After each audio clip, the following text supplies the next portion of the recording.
Students, the American Civil War was fought between 1861 to 1865. That was the war. American War was the result of decades of sectional tensions between the North and South. As per I mentioned in previous video that America was divided into two parts or two sections.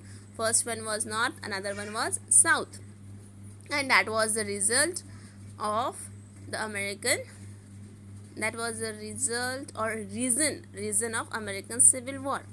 The roots of the Civil War can be traced to increasing differences between North and South and their growing divergence as the 19th century progressed. Means what? At the time of 19th century, both of them were started various types of policies which were create difference between among themselves, and that's what happened in the 19th century.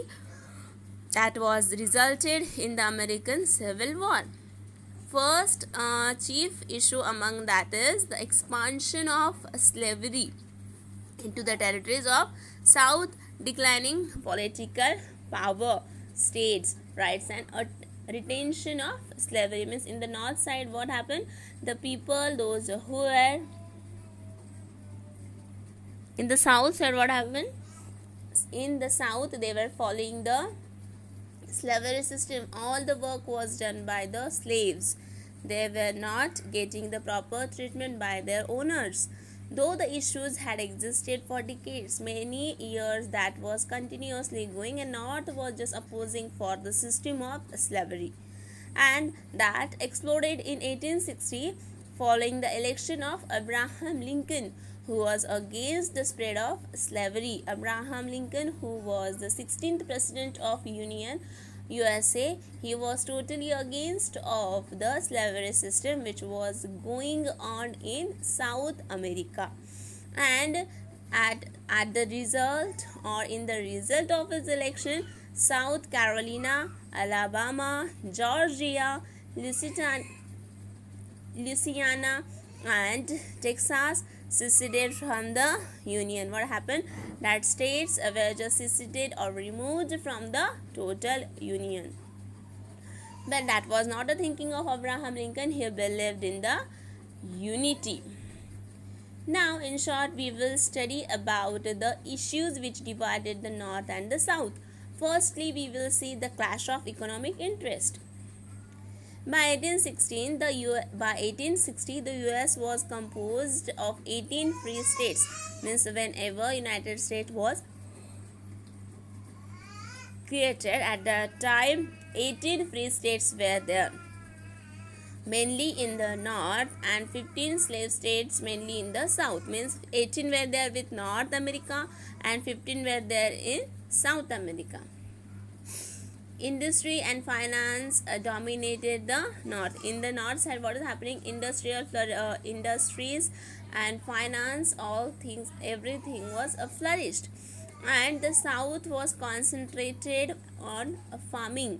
South was just busy with creating of the raw material. For that purpose, they were believing in farming, or they were doing farming, in particular on the production of cotton, tobacco, and sugar for export to Europe.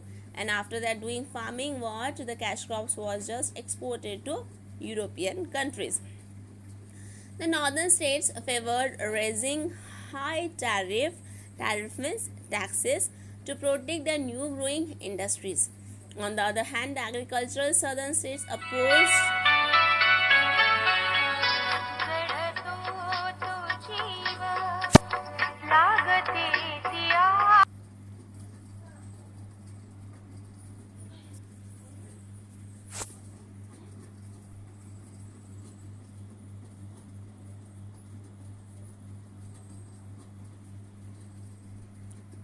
sorry students, the northern states favored raising high tariff means taxes, because they wanted to protect their growing industries.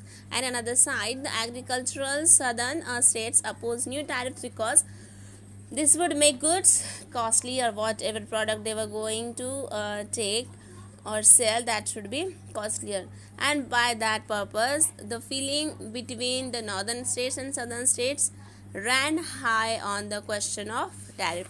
Means first issue was of tariff. First, one side north was interested to increase the tariff, and another side north south was totally against of this. Then the issue of slavery. Slavery in the United States first began in Virginia in 1619. That slavery system was at first started in United States in 1619. Then the conflict grew between the 19th century between the northern and southern states over the issue of slavery. In short, what north side was totally opposing to the slavery system. The northern states were against the slavery, whereas southern states supported it because what? That was beneficial for the southern people. And that's why the different states had varying policies concerning slavery. Both of them were totally against of each other. Then third reason or third issue is that Abraham Lincoln's election as US President. In this tense situation, the election for the new president of the USA were held in 1860s. Formed in 1854 as an anti-slavery party. Means Abraham Lincoln just established an anti-slavery party for the protection of the slaves, those who were there in South America, which was formed in 1854 as an anti-slavery party. The Republicans nominated Abraham Lincoln, who promised to emphasize on industrialization, education and economic development. The people, those who wanted to bring reformation in America, they supported to Abraham Lincoln, and Abraham Lincoln was strictly opposing to the slavery, and that was sure for the South America that if Abraham Lincoln will be elected, then slavery should be stopped or abolished. So after the winning of Abraham Lincoln, that was the victory of the Northerns, much to the dislike of the Southerns. It was a victory of anti-slavery movement and a defeat for the pro-slavery element. That was a blow for the South America. Students, afterwards I am going to explain the remaining lesson, and within that I will send question answers also.